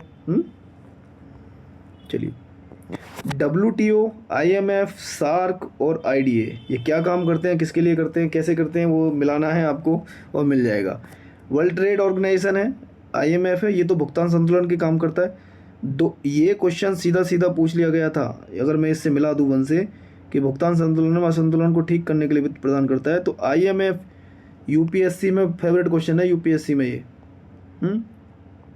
तो जब हम B का 1 से मिलाएंगे तो हमको आंसर मिलेंगे 2 अभी तो। उसके बाद आप और देखिए, सार्क आपका साउथ एशिया हो जाता है, तो सार्क दक्षिण एशिया वाला, तो C का 4 से मिल जाएगा, C का 4 से 1 है, और आंसर इस तरीके से आपका आ जाएगा, है ना। वैसे ही WTO का देख लीजिए आप कि किससे संबंधित है। निम्न में से किस आर्थिक सर्वेक्षण ने पहली बार धारणीय विकास और जलवायु परिवर्तन का नवीन अध्याय जोड़ा था? तो जो सस्टेनेबल डेवलपमेंट और क्लाइमेट चेंज का जो अध्याय जोड़ा था, तो इकोनॉमिक सर्वे कौन सा था? वो 2011 वाला इकोनॉमिक सर्वे था, 11-12 वाला। अब इस क्वेश्चन के रिपीटेशन के भी चांस बहुत कम है, ठीक है ना।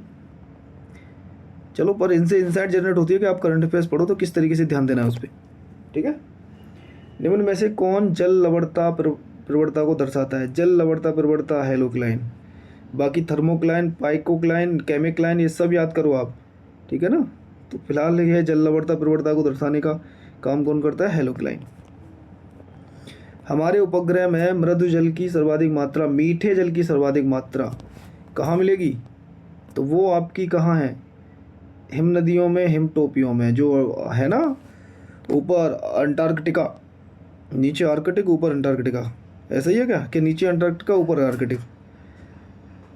बताइए, जैसे ये है आपका, ठीक है ना, तो ये आर्कटिक ओशियन है, सॉरी ये आर्कटिक ओशियन, तो आर्कटिक है, तो ये अंटार्कटिका है। तो सारी बर्फ़ तो इधर ही जमी हुई है अंटार्कटिका में, ये अंटार्कटिका। और यहाँ तो यहाँ पर ये जो मृदु जल है, मीठे जल, सर्वाधिक मात्रा यहीं पर है, महाद्वीपों और पर्वतीय नदियों में। और इससे संबंधित क्वेश्चन तुम ये मान लो UPPCS हम पढ़ रहे हैं, UPSC में भी बहुत आते हैं। UPSC में वल्नरेबल क्वेश्चन UPPCS उठा लेता है तुरंत। UPPCS में क्वेश्चन आपको UPSC के बहुत मिलेंगे, क्योंकि वहाँ से यहाँ उठे जाते हैं। निम्न में से कौन सा सागरीय राष्ट्रीय उद्यान है? निम्न में से कौन सा सागरीय राष्ट्रीय उद्यान है? तो बताइए कौन सा है? ये है मन्नार की खाड़ी। बाकी और उद्यान को नाम याद करो, कहाँ पर पाए जाते हैं ये स्टेट के नाम। निम्न में से कौन सही सुमेलित नहीं है? तो बताइए इसमें से कौन सही सुमेलित नहीं है, ठीक है। विश्व का सबसे ऊंचा जलप्रपात कौन सा है? टुगेला जलप्रपात नहीं है भाई, ये 2nd नंबर का है। कौन सा है? ये 2nd नंबर का है। तो विश्व का सबसे ऊंचा जलप्रपात टुगेला जलप्रपात नहीं है, ये 2nd है। पहला है आपका एंजिल जलप्रपात। कौन सा? एंजिल जलप्रपात, ये सबसे ऊंचा है और ये वेनेजुला में पाया जाता है। बाकी आप इनको भी याद करिए, ये जो दे रखे हैं। विश्व की सबसे बड़ी ताजे पानी की झील सुपीरियर झील, विश्व का सबसे ऊंची नौगम्य झील टिटिकाका झील, विश्व की दूसरी सबसे गहरी झील टंगानिका झील। तो नाम याद कर लो, ये फिर से आपको ऑप्शन में मिल जाएंगे। निम्न में से कौन सा मरुस्थल दक्षिणी गोलार्ध में स्थित है? अब पूरा विश्व इस तरीके से बांट दो और 0 डिग्री भूमध्य रेखा में कर दो, तो ये उत्तरी गोलार्ध है, ये दक्षिणी गोलार्ध है। तो दक्षिणी गोलार्ध में कौन सा मरुस्थल स्थित है? तो वो है आपका कालाहारी।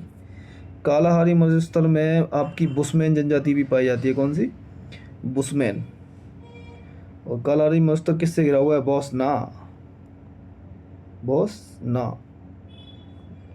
से घिरा हुआ है। तो बोस्ना का मतलब है बोत्सवाना, क्या है? बोत्सवाना, नामीबिया और साउथ अमेरिका, ये ऐसे साउथ अफ्रीका और नीचे Namibia, Botswana, south Africa, Kalahari मरुस्थल, ठीक है।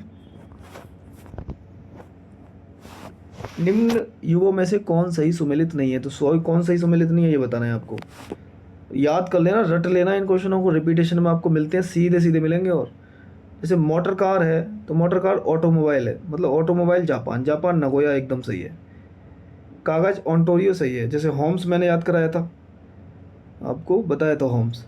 हीरोन ओंटारियो, मिशिगन, इरी, है ना, तो सुपीरियर। ये नदियों के नाम है। और यहाँ पर जैसे अमेरिका और कनाडा के जो है बेहतरीन शहर बसे हुए हैं। कागज़ ओंटारियो, सूती वस्त्र डेट्रॉयट, सूती वस्त्र के लिए नहीं है, डेट्रॉयट एक मोटर सिटी है ना, क्या है? एक मोटर सिटी। और ये भी कहाँ की है? USA की। डेट्रॉइट मोटर सिटी है और ये यूएसए की है। ओंटारियो आपका कनाडा में मिलेगा, ठीक है। और टेक्सास आपका अमेरिका में है, ये भी टेक्सास अमेरिका में है, लेकिन रसायन के लिए ये भी ठीक है। तो ये तीनों सही थे। सूती वस्त्र के लिए डेट्रॉइट नहीं है, डेट्रॉइट मोटर सिटी है। क्या है? मोटर सिटी, ठीक है। चलिए, निम्न में से किस देश में उसके कुल क्षेत्रफल का 30% से अधिक क्षेत्र राष्ट्रीय पार्क के अंतर्गत आता है? अब इंडिया का तो नहीं आता होगा, इजराइल का भी नहीं है, आइसलैंड का भी नहीं, गेवन का। भूटान के बारे में आप सुनते होंगे, है ना। हैप्पीनेस इंडेक्स इन्हीं की वजह से जारी होता है, तो भूटान का है। निम्न में से किसे भारत में जैविक विविध हॉटस्पॉट के रूप में पहचाना जाता है? 4 क्षेत्र है भारत में जैविक विविध हॉटस्पॉट के रूप में। तो पश्चिमी घाट, ये आपका फेवरेट क्वेश्चन इसका बना हुआ है, तीसरी बार पूछ रहा है। बताओ, 13, 14, 15 का हम री एग्जाम करा रहे हैं, तीनों बार पूछ लिया। ये पश्चिमी घाट है इसका, ठीक है। निम्न झीलों में से कौन विश्व की प्राचीनतम और सबसे गहरी झील है? फिर से पूछ लिया, बैकाल झील। अब ये मत कहना कि ये नया आ रहा है, हम पहली बार देख रहे हैं। आप प्रीवियस क्वेश्चन पेपर देखोगे तो तुरंत लगा दोगे इसे। अब ये क्वेश्चन आईआर का मान लो, तुम जब पढ़ते हो या इंटरनल सिक्योरिटी पढ़ते हो, तो इंटरनल सिक्योरिटी में आप देखते हो कि अफीम क्षेत्र, सोडियम ट्रायंगल, सोडियम ट्रायंगल। तो ये आपका दक्षिण पूर्व एशिया में अफीम उत्पादक क्षेत्र है। ए का 2 से मैच करा दो, आंसर आपको वैसे ही मिल जाना है। बरमूडा ट्रायंगल आप देखते हो, ये आपका मैक्सिको वाले एरिया में इधर, तो ये उत्तरी अटलांटिक महासागर में है। तो बी का 4 मैच हो गया, मैच तो हो चुका है आंसर। सुदूर पूर्व का चावल का कटोरा म्यांमार, रेड बेसिन आपका चाइना। तो याद कर लेना, ठीक है। चलिए, निम्न में से किस युग में सही सुमेल नहीं है? अब ये सही सुमेल नहीं पूछ रहा है कि कौन सा सही सुमेलित नहीं है। ग्रैंड कुली, कोलंबिया, हुआ, टेनेसी, नुरेक, बक्स, काहिरा, जाम्बेजी, ये दोनों सही हैं। ये भी सही है, ग्रैंड कुली भी, कोलंबिया सही है। ये सही है क्या? हुबर वाला मैंने आपको बताया था, कार्ल हूपर जो है वेस्ट इंडीज़ के जो हुआ करते थे, क्रिकेटर थे, उनके नाम से याद कर लिया था, कार्ल हूपर के नाम से। तो हूवर जो नदी है टेनेसी नदी पर है। बताओ ये सही है या गलत? जब मैं कार्ल बोल रहा हूँ तो कोलोराडो नदी है वो। कौन सी? कोलोराडो, ना कि टेनेसी नदी है। तो यही गलत है। बाकी ग्रैंड कुली, कोलंबिया, नुरेक, बक्स दो, नारी को बक्स दो, ये याद कर लिया था उस समय। नारी को बक्स दो, नारी को मतलब नूरेक हो गया, बक्स दो तो बक्स है ही है पूरा भाई, है ना। और ये का हो रहा है? बसा जाम्बेजी, का हो रहा है जाम्बेजी, पूछ लेता ना गांव में जा कर के। थोड़ी लैंग्वेज वेस्टर्न यूपी की तो ऐसी है। अलीगढ़, बुलंदशहर, गाजियाबाद थोड़ा सा ये टोन है, और सहारनपुर, बागपत पे जाओगे थोड़ा हरियाणा टच आ जाता है। फिर का हो रहा भैया, तो ये हो रहा का हो रहा है जाम्बेजी, तो सही है ये। निम्न देशों के नामों में से किसके नाम का मतलब लगभग 40 कबीलों का देश है? लगभग 40 कबीलों का देश। करो अब किर किर तुम भाई साहब। किर्गिस्तान करेंगे किर किर। वायुमंडल के अधोलिखित मंडलों को उनके पृथ्वी के धरातल से बढ़ती दूरी के अनुक्रम में, बढ़ती दूरी मतलब बढ़ा दो दूरी ऊपर तक, तो ये आएगा आपका TSMT, ट्रोपोस्फीयर, स्ट्रेटोस्फीयर, मीजोस्फीयर है ये वाला। तो क्षोभ मंडल, समताप मंडल, मध्यमंडल, और फिर उसके बाद तापीय मंडल आपको ऊपर निकल जाता है, TSMT आ जाता है। 2 3 4 1, 2 3 4 1, ठीक है। निम्न राज्यों की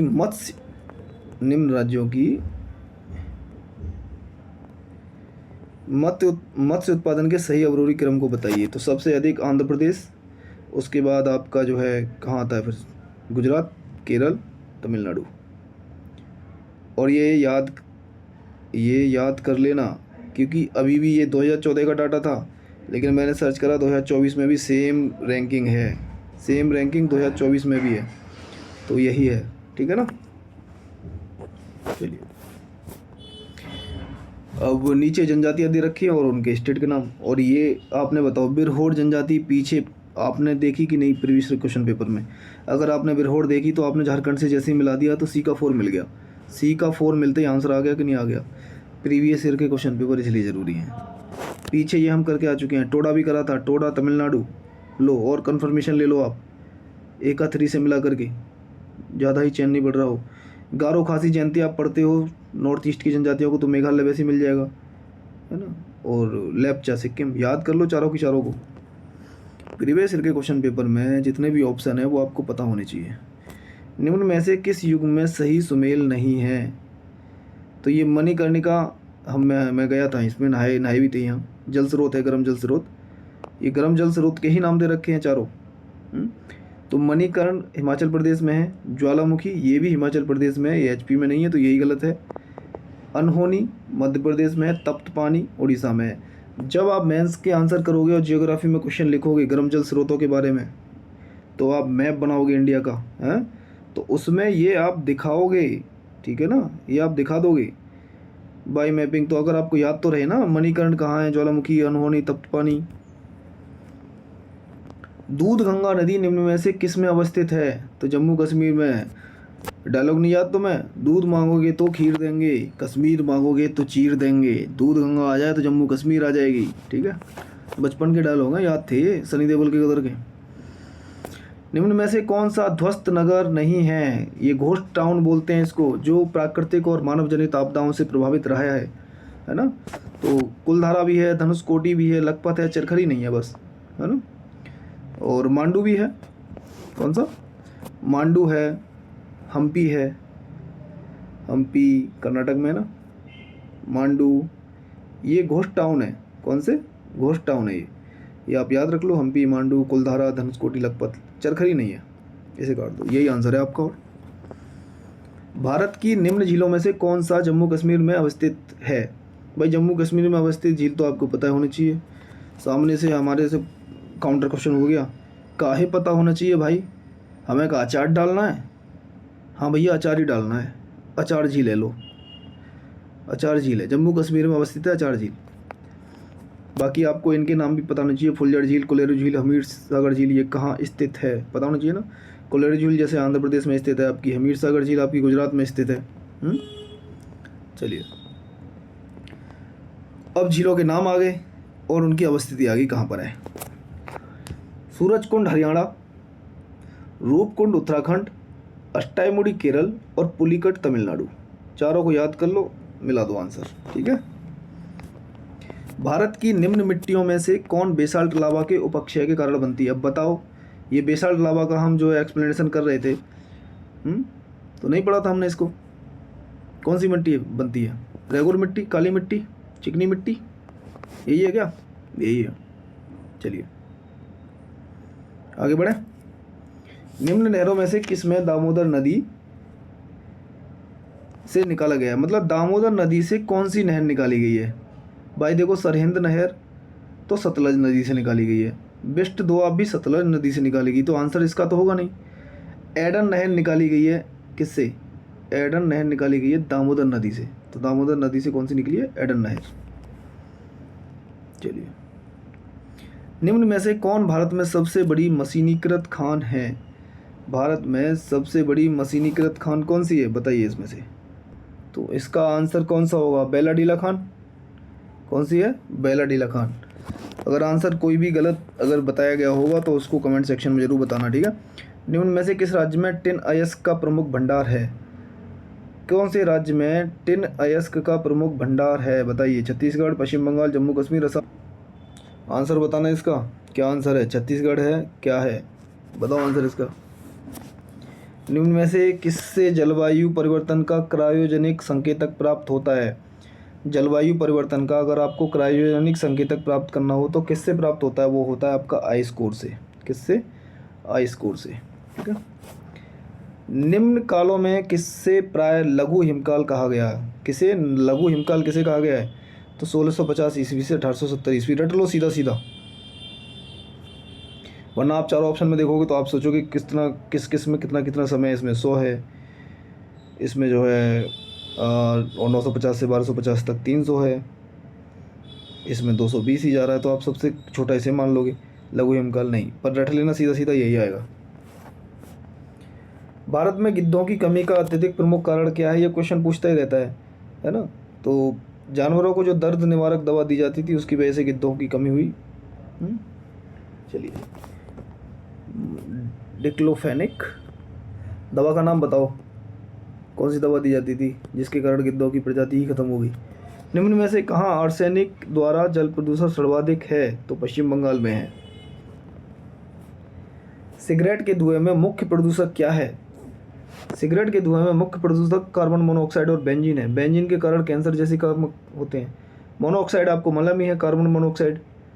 सांसें फूलने लग जाती है दौड़ने में, क्योंकि कार्बन मोनोऑक्साइड जो है हीमोग्लोबिन के रास्ते में बाधक बनता है, कम कर देता है उसको। तो जो हमारी सेल्स तक पहुंचनी चाहिए ऑक्सीजन, है ना, हीमोग्लोबिन तो ऑक्सीजन को पहुंचाने का काम ही तो करता है, तो उसे वो रोकता है। तो कार्बन मोनोऑक्साइड और बेंजीन सिगरेट के धुएं में पाए जाते हैं। निम्न में से कौन जलवायु परिवर्तन के खगोलीय सिद्धांतों से संबंधित नहीं है? मतलब जो खगोलीय सिद्धांत हैं जलवायु परिवर्तन के, उसमें से कौन संबंधित नहीं है? तो पृथ्वी की कक्षा की उत्केंद्रता ये सही है, पृथ्वी की घूर्णन अक्ष की तिर्यकता ये भी सही है, विश्व आयन ये भी ठीक है, अपसौर और उपसौर की स्थिति, सौर विकिरण ये इससे संबंधित नहीं है ना। चलिए, निम्न में से किसे मेगा डाइवर्स देश के रूप में जाना जाता है? भारत भी मेगा डाइवर्स देश है भाई, लेकिन इसमें से बताओ चार ऑप्शन में कौन से? ऑस्ट्रेलिया। और कौन कौन से देश मेगा डाइवर्स देश कहलाते हैं बताइए। निम्न में से किसकी औसत शुद्ध प्राथमिकता, निम्न में से किसकी औसत शुद्ध प्राथमिक उत्पादकता सबसे कम है? सबसे कम किसकी है? तो आंसर बता देते हैं आपको, शीतोष्ण कटिबंधीय घास प्रदेश की। ये कुछ ऐसे ही है जैसे मैं कहूँ कि आपकी इनकम कितनी है, तो आप कहो 15,000। मैंने कि शुद्ध इनकम कितनी है, तो आप कहोगे शुद्ध क्या भाई, यानी खर्चे वर्चे काट के बताओ भाई यार, 15,000 तो तुम्हें मिल ही रहे हैं। खाने का खर्चा भी बैठता होगा, रहने सहने का भी बैठता होगा, आने जाने का भी बैठता होगा, जॉब करने जहाँ जाते हो। बोले हाँ भाई जाते हो, तो 5,000 बचते हैं। तो शुद्ध आपकी क्या है? ये बचत टाइप से कि इतनी इनकम है बस, बाकी तो काट पीट के ही मिल रही है। तो वैसे ही है, ये कहते हैं कि जो पौधे होते हैं वो श्वसन के माध्यम से उस ऊर्जा उत्पन्न करने में ऊर्जा खर्च भी तो करते हैं, तो उस खर्च को काटने के बाद जो बचती है शेष, तो औसत शुद्ध प्राथमिक उत्पादकता उसे ही बोलते हैं। तो वो सबसे कम होती है शीतोष्ण कटिबंधीय घास प्रदेश की। ठीक है, चलिए, निम्न में से किस युग्म में सही सुमेल नहीं है? कौन सा सही सुमेल नहीं है ये आपको बताना है। ठीक है, तो प्रथम विश्व जलवायु सम्मेलन कब हुआ? 1979। ठीक है, ये है ना, क्योंकि नहीं पूछ रहा है वो। प्रथम पृथ्वी शिखर सम्मेलन एजेंडा 21 से रिलेटेड है। ठीक है, पृथ्वी शिखर सम्मेलन +5 1997 में हुआ, क्योंकि 1992 था, तो उसके बाद 5 साल बाद आपका हुआ था +5, तो 5 साल ऐड हो गए थे उसमें, तो 1997 हो गया था। ये भी सही है। कार्बन व्यापार मॉन्ट्रियल प्रोटोकॉल, ये गलत है। मॉन्ट्रियल प्रोटोकॉल आपका ओजोन संरक्षण से रिलेटेड है, ठीक है ना कि कार्बन व्यापार से संबंधित। ओके, चलिए, निम्न में से किस देश ने गैसोलीन में इथेनॉल मिश्रित करना कानूनन अनिवार्य कर दिया है? अब ये 2015 का क्वेश्चन है, तो ये करंट अफेयर्स का मान के चलो आप इसको, तो ये बनेगा नहीं, लेकिन फिर भी इसका जब आंसर था तो ब्राज़ील था। इनसाइट जनरेट कर लो कि इस टाइप से ही आपको आंसर तैयार करने हैं करंट अफेयर्स से। निम्न में से कौन एक पारिस्थितिकी तंत्र की जैव विविधता की बढ़ोतरी के लिए उत्तरदायी नहीं है? कौन उत्तरदायी नहीं है? तो पारिस्थितिकी तंत्र की उत्पादकता, ठीक है। पोषण स्तरों की कम संख्या, तो कौन इसमें से उत्तरदायी नहीं है बताओ? 118 का, तो इसका आंसर जाएगा पोषण स्तरों की कम संख्या। अब कम संख्या होगी तो जैव विविधता की बढ़ोतरी कैसे होगी? जैव विविधता का मतलब ही है कि ज़्यादा से ज़्यादा संख्या हो पोषण स्तरों की। ठीक है, निम्न में से कौन प्रवाल विरंजन, निरंजन नहीं है, अलग निरंजन हो रहा है, ये तो प्रवाल विरंजन होता है भाई, कसम बता रहे हैं। ये टाइप राइटर की थोड़ा सा भी नहीं देखता क्या लिखा हुआ है। तो निम्न में से कौन प्रवाल निरंजन, निरंजन नहीं विरंजन, तो प्रवाल विरंजन में सर्वाधिक महत्वपूर्ण कारक कौन सा है? प्रवाल शैलों का खनन, प्रवाल रोगों का फैलना, सागरी जल में अपसादों का जमाव, या वैश्विक ऊष्मन, ग्लोबल वार्मिंग। ग्लोबल वार्मिंग के कारण ही प्रवाल विरंजन की घटना लगातार बढ़ती जा रही है। भारत की जनगणना 2011 के अनुसार, अब जनगणना तो 2021 की हुई नहीं, तो वही है, इन्हें तो रटी लो आप, के अनुसार 2001-11 की अवधि में देश में जनसंख्या वृद्धि का प्रतिशत कितना रहा? 17.70। ठीक है, तो उत्तर प्रदेश की साक्षरता दर पूछ रहे हैं, कितनी है, तो 69.72। ये अनंतिम आंकड़े थे, लेकिन अंतिम आंकड़ों में इसका डाटा चेंज हो गया था, ठीक है ना। तो उसके बाद तो आप देखोगे कि इस तरीके से याद कर लिया था कि 77, 67, 57, मतलब टोटल लिटरेसी रेट इतना, पुरुषों का 77 और महिलाओं का 57, इन दोनों का हटा करके आप देखो तो 20% लगभग है ना। ये सबसे बड़ा अंतर था, और इस पर क्वेश्चन आ चुका है पहले भी, ठीक है ना। चलिए, नगरीकरण के कारणों के संबंध में निम्न कथनों पर विचार कीजिए और नीचे दिए गए कोट को सही उत्तर से मैच कीजिए। ग्रामीण से नगरीय क्षेत्र में प्रवास की ऊंची दर, शहरों में शैक्षणिक संस्थाओं की बढ़ती संख्या, औद्योगिकरण की ऊंची दर और ग्रामीण क्षेत्रों में ऊंची जीवन स्तर। तो ये कहना चाह रहा है कि नगरीकरण के कारण क्या हैं। क्या ग्रामीण क्षेत्रों में ऊंची जीवन स्तर अगर हो जाए तो नगरीकरण होगा क्या? नहीं, चौथा ऑप्शन गलत है यार। चौथा जहाँ कहीं भी उड़ा दिया जाए उसे, 1, 2, 3 सही है, ठीक है। 2011 की जनगणना के अनुसार भारत में लिंग अनुपात क्या है? तो ये नहीं है, ये नहीं है, ये नहीं है। अच्छा, 943 है यार, सीधा सीधा पता था ये। तो इसमें तो चलो ये सही है, बस इनमें से कोई नहीं। 2011 की जनगणना के अनुसार उत्तर प्रदेश की जनसंख्या भारत की जनसंख्या कितने परसेंट है? 16.5। कितना? 16.5%। आंसर है क्या 16.5%? कहीं भी नहीं है, ये नज़दीक जा रहा है। तो ये नज़दीक जा रहा है तो सही मार के आओगे आप, लेकिन ये इसका आंसर कोई भी नहीं है, 16.5% है वैसे। निम्न में से कौन सही कथन है? तो कौन सही कथन है? जैवमंडलीय पारिस्थितिक तंत्र में ऊर्जा का प्रवाहित एक दिशा में होता है। ये क्वेश्चन तुम्हें फिर से मिलेगा और ये बात सही है, क्योंकि वो 10% का रूल आपने देखा होगा ऊर्जा का, है ना। तो प्राइमरी, सेकेंडरी, वही है ना कि मांसाहारी, शाकाहारी, सर्वाहारी, उस टाइप से। तो 125 क्वेश्चन इसमें थे। बाकी अब करंट अफेयर्स के 25 क्वेश्चन वो बचे आते हैं, 25-30। करंट अफेयर्स के काफ़ी क्वेश्चन इसमें इंक्लूड भी रखे हमने। तो ये 1 घंटा 2 मिनट में हमने कंप्लीट कर लिया है अपना, ठीक है ना। करो, देखो यार, है ना। बाकी और जगह समय देने से अच्छा है कि क्यों ना अपनी पढ़ाई लिखाई पे समय दिया जाए बाकायदा। और करेंगे, करंट अफेयर्स के क्वेश्चन भी कराऊंगा। मैं तो सोच रहा हूँ जनवरी से ही उठा लूँ थोड़ा बहुत, जल्दी जल्दी। जनवरी से अगर मैं क्वेश्चन उठाऊँगा तो फिर अक्टूबर तक के कराए जाएंगे। अक्टूबर से, हाँ, अक्टूबर एंड तक मान लो आप, तो सितंबर तक कम्प्लीटली बहुत ढंग से करा लिया जाएगा, है ना। तो ऑब्जेक्टिव टाइम में करा लेंगे उसे, ठीक है। चलिए, फ़िलहाल इस वीडियो को यहीं समाप्त करते हैं। थैंक यू सो मच, बहुत बहुत धन्यवाद। लाइक किया करो, शेयर किया करो, सब्सक्राइब किया करो। सब्सक्राइब आपने कर रखा है, शेयर आप करोगे नहीं तो कम से कम लाइक कर दिया करो, ठीक है ना। Okay, thank you so much.